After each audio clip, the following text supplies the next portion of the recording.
Welcome back to my stand-up channel. 3 members of San Francisco's school board were ousted Tuesday in the wake of widespread backlash over the slow reopening of schools shut down by COVID-19 and a controversial plan to rename dozens of school sites. School Board President Gabriela Lopez, Vice President Fauga Moliga and Commissioner Ellison Collins were all stripped of their positions during a special election, according to tallies by the San Francisco Department of Elections. Furious parents launched the recall effort in January 2021 after arguing the school board was pushing progressive politics instead of acting in the best interests of children amid the pandemic. The city of San Francisco has risen up and said this is not acceptable to put our kids last, said Shiva Raj, a father of 2 who helped launch the recall effort. Talk is not going to educate our children, it's action.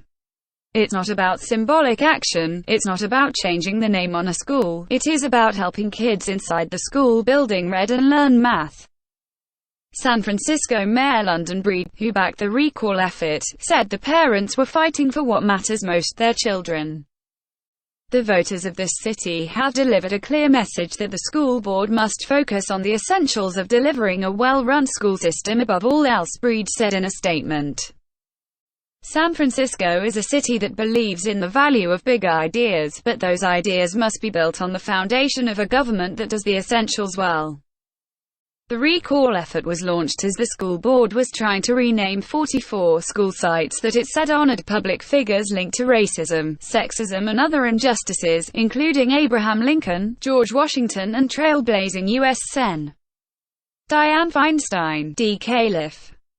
Critics argued the push made a mockery of the country's racial reckoning, as parents demanded to know why the board would waste time renaming schools when the priority needed to be reopening classrooms. The board eventually scrapped the plan after widespread uproar. Opponents had called the recall a waste of time and money given the district is facing a number of challenges, including a $125 million budget deficit and the need to replace retiring Superintendent Vincent Matthews. Board of Supervisors President Shaman Walton had slammed the recall effort as being pushed by closet Republicans and most certainly folks with conservative values in San Francisco, even if they weren't registered Republicans, the San Francisco Chronicle reported. But parents among the around 100 supporters gathered in the Mission District on Tuesday insisted that support came from all walks of life. We wanted to show the diversity of the community behind this recall.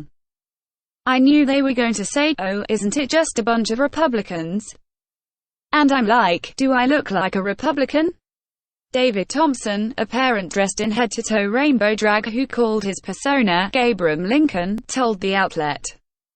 The school board has 7 members, all Democrats, but those 3 were the only ones eligible to be recalled. The replacements for the 3 ousted members will be named by Breed. Collins, Lopez and Moliga defended their records, saying they prioritized racial equity because that was what they were elected to do. Both sides of the recall debate agreed the board, and the city itself, became the focus of an embarrassing national spotlight during the saga. Collins also came under fire last year for tweets she penned in 2016 that were widely criticized as racist. Collins, who is black, had written that Asian Americans used white supremacist thinking to get ahead and were racist toward black students.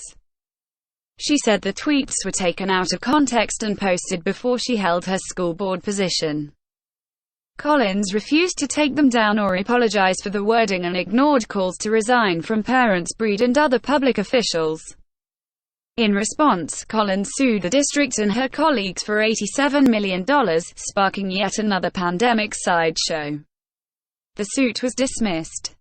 Many Asian parents were already angered by the board's efforts to end merit-based admissions at the elite Lowell High School, where Asian students are the majority, prior to Collins' tweet storm. The ordeal sparked 560 new Asian American voters to register to vote ahead of the election, according to the Chinese API Voter Outreach Task Force. Ann HSU, a mother of 2 who helped found the task force, said many Chinese voters saw the effort to change the Lowell admissions system as a direct attack. It is so blatantly discriminatory against Asians, she said. Source: nypost.com. Please like, share, and subscribe. Thank you for watching.